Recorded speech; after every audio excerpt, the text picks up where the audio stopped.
Hello everyone, VG Sav here, and today I am going to be reviewing the MTAR-X submachine gun from Call of Duty Ghosts. Just a quick note before we get started here. As you may or may not have noticed, my intro is significantly shorter than usual. I have taken out the VG intro, which is about an 15 to 18 second intro. So it's actually cut my intro down to about 8 seconds, 7, 8 seconds, whereas before it was hovering around 30 seconds. I've been reading a lot, I've been watching a lot of videos, and people from VG have told me, your intro is entirely too long, you need to cut it down. As hard-headed as I am, I said, intros don't matter, you can just skip through them if you don't want to watch them. However, today I've given up. I am just going to go ahead and just use my own intro from here on out. So you will notice my video start times, if you do always skip my intro, only skip 8 seconds instead of about 30 seconds like previously. The MTAR-X, probably one of my least favorite guns in Call of Duty Ghosts, and it's not because I don't like it. It's one of my least favorite guns. I know this doesn't make a whole lot of sense. This is one of my least favorite guns because I just have a hard time with it. I have a hard time figuring it out. I want to like it. I want to use it. I very much liked the Peacekeeper from Black Ops 2, and everybody says, oh, this gun is just like the Peacekeeper from Black Ops 2. I call shenanigans on that. It's not much like the Peacekeeper from Black Ops 2 because the Peacekeeper in Black Ops 2 had absolutely no recoil. That's what made the Peacekeeper in Black Ops 2 so awesome and so usable. However, the range is very similar. For submachine gun, very similar to the Peacekeeper in Black Ops 2. It has the highest range of a submachine gun in Ghosts, and it actually has higher range than a lot of the assault rifles from Ghosts. It's a 3 to 5 shot kill. In most, I don't know the exact ranges off the top of my head. However, you're going to kill people at pretty close range at three kills, a medium range of 4 to 5 kills. A lot of the competitive guys like this gun because it has such incredible range. I don't like this gun because it shoots too damn slowly for my liking. It shoots about on par with the Remington. It's maybe it's higher than the Remington, but it reminds me of the Remington, the way how slow it shoots. The Remington Remington shoots incredibly slow. So I'm not going to say it shoots that slow. It is a submachine gun, does shoot slower. It shoots, but it shoots slow enough. It's painfully slow for people who like me who usually like to use submachine guns for running and gunning.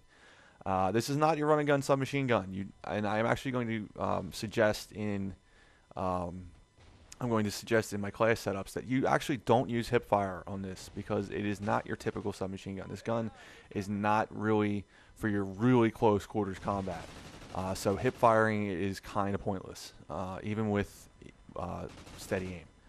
And that is actually how I'm starting to come around on this gun. I've finally, I wanted to use this as every other SMG that I've ever used, and used steady aim on it. However, it took me a while to realize, like, this is just not working. It's not working with steady aim.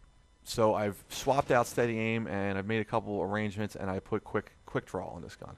And it has made all the difference in the world for me. Because I'm getting that first shot a lot quicker, and I'm getting my kills quicker. So that's going to be, I'll get to that at the very end, but that's how I'm starting to come around on this gun. Like I said, the competitive guys really like this gun because the mid-range abilities of it. You'll see it used a lot, and pretty much all of the competitive guys. And that's because the rest of submachine guns and Ghost kind of caters to the assault rifle. So you kind of want like a hybrid. You want something with the mobility of a submachine gun, but you don't want the range of a submachine gun because the ranges of submachine guns in this game are pretty much junk for most part. When I originally said I was going to make this video, I actually was going to argue that the Bison was a better gun.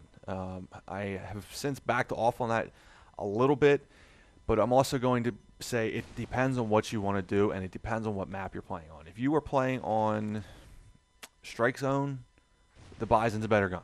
Hands down, end of story. The Bison is going to get you more kills than the MTAR. The Strike Zone is just too close quarters.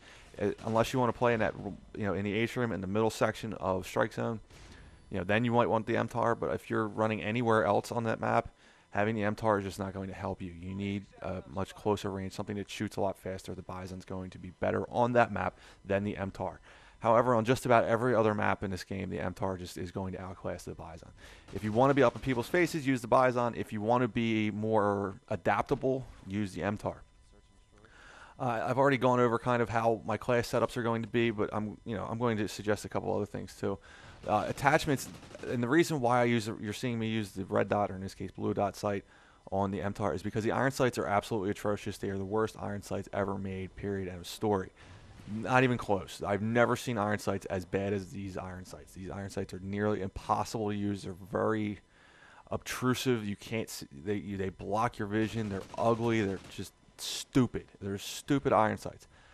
With all that said, I'm actually also starting to use it without the iron sights. Without the red dot sight. I'm trying to use it with the iron sights, trying to get used to it. I'm having some success. It's more just kind of almost blind shooting, though, and getting lucky. However, the attachments I'm going to recommend are the grip and the muzzle brake. The muzzle brake is going to make the almost already incredible range of this gun and extend it even further. So you're going to get your 3-shot kill range is going to be extended a lot further. So you're going to be dropping people at a medium range at about 3 shots most times. It's very useful attachment on this gun. The grip, because this thing bounces all over the place. If you really want to use it like the Peacekeeper for Black Ops 2, you pretty much need the grip. It's going to mitigate a lot of the bounciness, and it's actually going to give you a lot more accuracy at the mid-range that you really want this gun to be used for. So if you're going to throw the grip on it, you might as well throw the red dot sight on it and make it, a mini assault rifle. If you really want to if you want to play a little more aggressive with it, you want to throw rapid fire on it and a silencer maybe. That's really that'll make it more of an aggressive gun. However, that's really not what this gun was intended for. One class I was actually having a lot of success with, which I accidentally was using, I didn't mean to use it, was the grip and the silencer. I was using it search and destroy, and I was melting people with it. So even though I'm not using it in this video, I'm highly, highly recommending using the grip on this gun. And if you can get used to the iron sights, throw the muzzle brake on it. If you want to throw a third attachment on it, which I never recommend, but if you do, then maybe you want to then use the optic at that point. Because, like I said, the iron sights are terrible, and it really and that's my other argument against this gun, is it really mitigates that medium range that you want this gun for when you can barely see your target with the stupid iron sights. Perks that I'm going to suggest you use, I already said you better be using quick draw with this gun. Don't even bother with steady aim. You're going to be wasting your time. However, if you want to use steady aim with the quick draw, so you can kind of maybe adapt to both situations, to me, the steady aim never really made much of a difference with this gun. But if you want to, put the two of them together, it may work out for you. I like to be, a little bit more mobile when I'm using submachine guns, so I like to run marathon, always run focus, and I always run ready up. So that's my video, guys. I hope you enjoyed my video. It's been a little bit since I posted, a Call of Duty video, so I'm back, if you will. I'm working on some other things on the VG channel, so make sure you stay tuned for that. If you like my video, make sure to like, subscribe, and leave a comment. Thank you for watching.